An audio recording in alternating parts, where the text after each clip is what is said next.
President Yoon Suk-yeol is in Tokyo on this Thursday at the invitation of his Japanese counterpart Fumio Kishida for summit talks on ways to enhance bilateral ties. So what were the events that paved the path to this Seoul-Tokyo summit? What issues are on the agenda for talks between President Yoon and Prime Minister Kishida? And what are the broader prospects of stronger bilateral ties? Welcome to Issues and Insiders. Today we touch upon President Yoon Suk-yeol's summit with Japanese Prime Minister Fumio Kishida over in Tokyo, taking place on this Thursday. For more, I have Professor Lim Eun-jung at Gongju National University live on the line. Professor Im, it's a pleasure to have you with us. Thank you. Thank you for having me. I also have Kwon Soa with me, so as always, it's good to see you. Great to be here, Sunny. Right, so let's begin then with the events leading up to this summit between the South Korean president and his Japanese counterpart. Well, recently, the South Korean and Japanese governments appear to be on the path of improving ties when it comes to thorny issues that need to be resolved, or at least one issue, the compensation for Korean victims of Japan's wartime forced labor during World War II. So first, some background. A ruling by Seoul's top court in 2018 ordered Japanese companies Mitsubishi Heavy Industries and Nippon Steel Corporation to pay for the victims of forced labor. So the firms refused to compensate the victims, and the Japanese government maintains its claim that all compensation issues were resolved through a 1965 treaty, normalizing relations between Seoul and Tokyo. So a rundown of what happened since then: a trade spat. Japan imposed export restrictions on Korea, took the country off its white list of trusted trade partners. South Korea, in response, pulled out of GSOMIA, or the General Security of Military Information Agreement, a military intelligence sharing pact with Japan. But ahead of the bilateral summit between President Yoon Suk-yeol and Japanese Prime Minister Fumio Kishida, South Korea had announced its plan to resolve the forced labor compensation issue by establishing a foundation here in Korea through which the government would collect funds from South Korean companies. It had been one of President Yoon's pledges to advance relations in a future-oriented way with Japan. And this could also be seen recently during the March 1st Independence Movement Day, where in his speech he said that Japan has transformed into a partner that shares universal values with us, without mentioning any of its atrocities and remaining historical disputes between South Korea and Japan. And Foreign Minister Park Jin recently, who made the announcement regarding the public fund and who also met with the victims of forced labor here in Korea, said for the national interest and the people of South Korea, there needs to be an end to the vicious cycle with Japan. The two sides have reportedly also been communicating through various channels, diplomatic channels, and also through the National Security Office recently on the compensation matter. Right. And against that background, Professor Im, foreign analysts believe security concerns have prompted South Korea and Japan to bolster efforts to mend ties. Do you agree? Well, yeah, I agree with that kind of, observation. Definitely the security concerns surrounding the Korean Peninsula, not only just the peninsula, especially ever since Russia invaded Ukraine, those liberal countries, our concerns have been rising, because even in the 21st century, the kind of very traditional type of war can erupt again. So it was a really eye-opening moment, I think, to many countries, including Korea and Japan. So absolutely, security concern is there, and North Korea's, provocation, the level of the provocation has been rising too. And in addition to the this kind of, military security concerns, these days, again, the so-called global value chain, supply chain, is during the restructuring process. The U.S. is trying to, reshore, or there are many, those something shorings are, we can hear the terms like a friend shoring, or lie shoring, near shoring, reshoring. So the global value chain is definitely on the way of restructuring, which means, again, the Korea and Japan-like countries who are very much heavily dependent on the trade, international trade. These countries really need to deal with these new challenges. So, economic security is, I think, another issue we can seriously talk about together. Right, and staying with that, so what more can you tell us about the issues on the agenda for today's summit talks between President Yoon and Prime Minister Kishida? Well, there is a wide array of issues of mutual concern, but let me start with one agenda that may be the less complex one, I should say, the easiest one to talk about, which is economic cooperation. In fact, South Korea's presidential office said on Wednesday that President Yoon, during his two-day trip, will swiftly work on normalizing economic cooperation between the two countries, including through the restoration of ministerial-level economic channels in fields of finance, trade, science, and technology. This naturally raises the question on whether talks on Japan's export restrictions on key components that South Korea have been reliant on will be included, hence the chance of lifting those. Another topic that's expected to come up is whether to get GSOMIA back on track due to the interest on both sides, of course, to boost security cooperation to deal with North Korea. And I mean, just today we hear of an ICBM launch from Pyongyang again. And the Japanese government reportedly regarding the summit said that considering the current security environment, Japan wants to strengthen strategic cooperation with South Korea and also on a trilateral front between Japan, South Korea, and the U.S. And also, the Japanese government said, quote, "We will also cooperate with Korea to realize a free and open Indo-Pacific." And going back to the recent developments regarding the compensation of forced laborers, with the South Korean government having unveiled its concrete plan of establishing a foundation run by Korean companies' funds, this fresh topic is also, of course, likely to come up. That, however, being one of the more difficult issues when considering that the victims and activists here in Korea criticize this latest move as they seek a sincere apology from Japan and compensation from the Japanese companies. Meanwhile, on Wednesday, we learned that there's going to be no joint statement coming out of the summit, according to Seoul's presidential office, only a joint press briefing. And it's the first time since relations soured in 2018 that they're getting together for such a summit. So there won't be enough time. There's not sufficient time to draft a joint statement, is what the presidential office explained. The summit is therefore expected to lay a groundwork for shuttle diplomacy. So that could also mean that Kishida might make a visit later this year, and then we might see a joint statement coming out. After all, the trip marks the first time a South Korean president visits Tokyo for the sake of a summit in 12 years. The last time that a president was there in Japan was for the G20 summit by former President Moon Jae-in in 2019. Right. Professor Im, Soa earlier mentioned the General Security of Military Information Agreement. Could you tell us a bit more about the GSOMIA and its relevance, perhaps, amid the current climate of geopolitical concerns? Sure.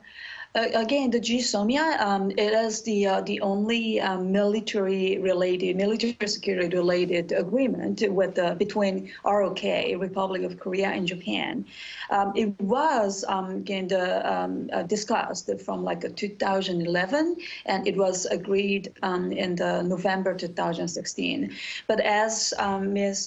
Soa explained, again, the relationship has been in trouble, especially that 2018, that was the really one of the probably worst years in the history of the two countries' relationship. So now, as in a kind of unstable situations, but the rationale of this specific agreement, GSOMIA, is still there, because if you think about the geography, again, the Earth is round. So again, South Korea is bordering with North Korea. We are, closer to North, whereas again, the Japan is of course close to, but between the Korean Peninsula and Japan, we do have a sea. So which means again, when we have information from both. If so, the informations about the North Korea's nuclear launch can be much more complete. So that is one really big rationale for the GSOMIA. So definitely, again, I think the complementarity is one good rationale for the GSOMIA. The thing is, again, the trust issue. Of course, still many of us, again, many of Koreans do have, doubt or very low trust about the Japan's good intention. Likewise, again, the Japan too. Japanese, many of them sometimes are skeptical about the trustability of the Korean government because our system is totally different from their system. Here the country, our system is again the presidentialism, which means every 5 years, we're going to have the new president, which means the policies can be easily changed, which is one big reason why sometimes Japanese do show their own skepticism about the trustability. But anyhow, of course, the problems are still there. Again, especially low trust issue is the fundamental problem we need to overcome. But at the same time, I'd like to emphasize the rationale of the specific agreement. Right, and staying with the issue then now of security, Soa, it has been reported that Seoul, Tokyo and Washington, they're going to seek perhaps a fresh, faster three-way information sharing system. What do we know as of now? Right, Sunny. South Korea, the U.S. and Japan are planning to hold working-level defense talks in Washington around mid-April, according to earlier reports that cited government sources, and this in a bid to pave the way for making it possible to share real-time information on North Korea's ballistic missile launches. The leaders of the three countries agreed to take steps to establish such system when they met in Cambodia last year on the sidelines of the ASEAN summit.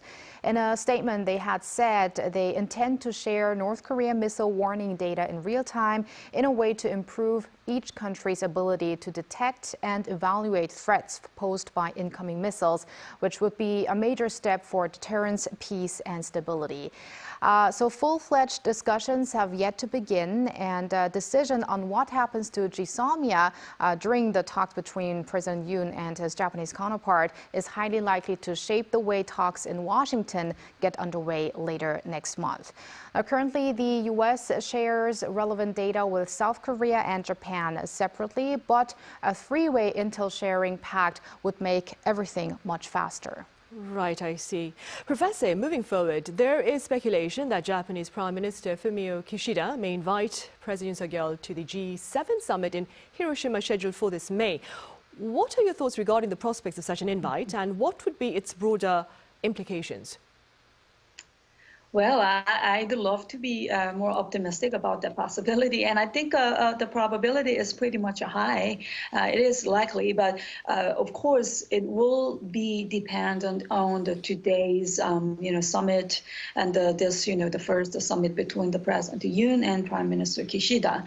I found out a very interesting news, actually, which is from the States, our ally. again, the former American ambassadors to Korea, they gathered together and they assembled their thoughts and opinions, and they said, like, Korea deserves the seat of the member in the G8. As though they suggested, G7 need to be expanded, and Korea much more is very much, how would you say, suitable or enough to be one part of the G8 member. So, which means, again, which indicates that Korea's, of course, economic power has been dramatically rising over the last decades. But not only just, those economic power, culturally, militarily, and technologically, scientifically, Korea's role in the global market and the global affair is huge. So in that sense, again, I also do think G7 is pretty much old-fashioned. It needs to be more inclusive to the other members too. So, well, we'll see. Again, I will say it is pretty much dependent on the today's summit result. But at the same time, I'd like to argue that G7 format need to be updated.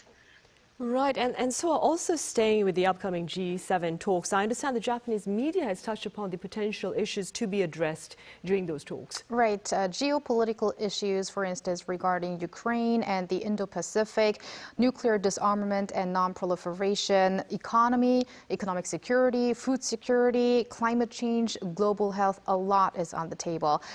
2 months ahead of the summit, Japanese media like NHK have cited government sources that say members of the Group of Seven are in the process of forming documents that are to be adopted in May. They are expected to focus largely on two areas, the economy and the regional situation. The situation surrounding Ukraine will be one of the primary issues of discussion at the G7 summit and upcoming G7 ministerial meetings. In terms of economy, the impact of price hikes on the global economy and response measures are said to be the main subject. Now, pundits say as the only Asian G7 member, Japan intends to address Indo-Pacific regional affairs in depth and reaffirm continued cooperation in order to realize a free and open Indo-Pacific. And speaking of Indo-Pacific, with South Korea being considered as a guest at the G7 in May, and also as Professor Im mentioned, they are also thinking about the inclusion of South Korea as a G8 member. So with the country's engagement, not only within the G20 framework, but also within Quad, a possible joining of Quad, the Quadrilateral Security Dialogue, these could be topics relevant to us here in South Korea on the back of increasing challenges from China and especially those faced by South Korea's ally, the U.S. Right. Professor Im, back to today's summit over in Tokyo. This is something you mentioned earlier in the framework of trust, of course. Now, many agree that the two countries need to fundamentally bridge their gap over historical differences to ensure a lasting result from any diplomatic exchange. Now, that being said, Seoul, for its part, has made some tangible concessions. And what actions from Tokyo do you suppose will serve to perhaps further boost bilateral ties?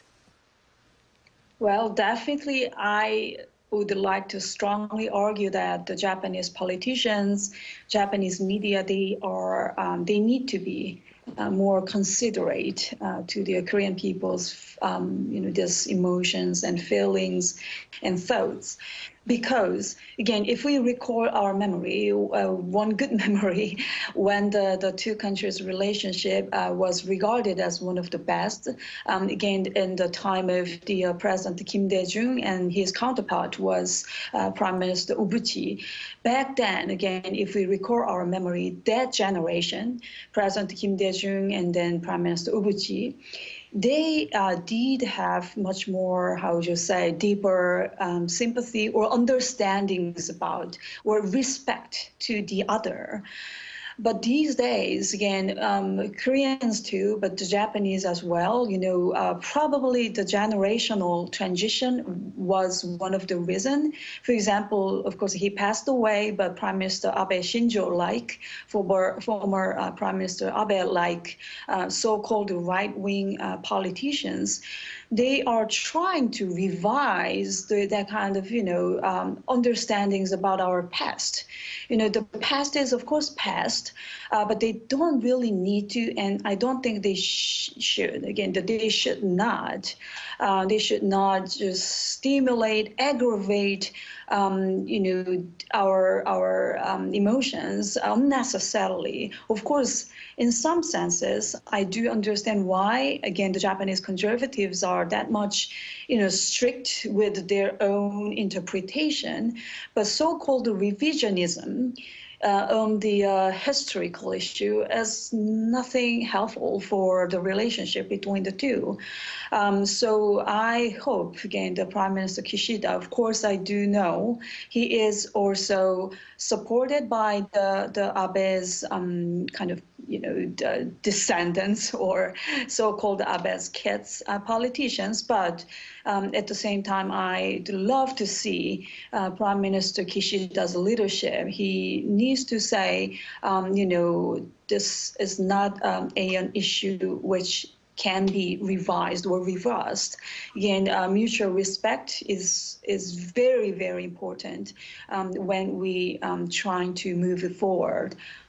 Mm-hmm. Right. Meanwhile, Soa, on a light note now, before official correction this morning, there was quite a bit of coverage about President Yoon and Prime Minister Kishida having 2 dinners in one night on this Thursday. Could you tell us a bit more about this?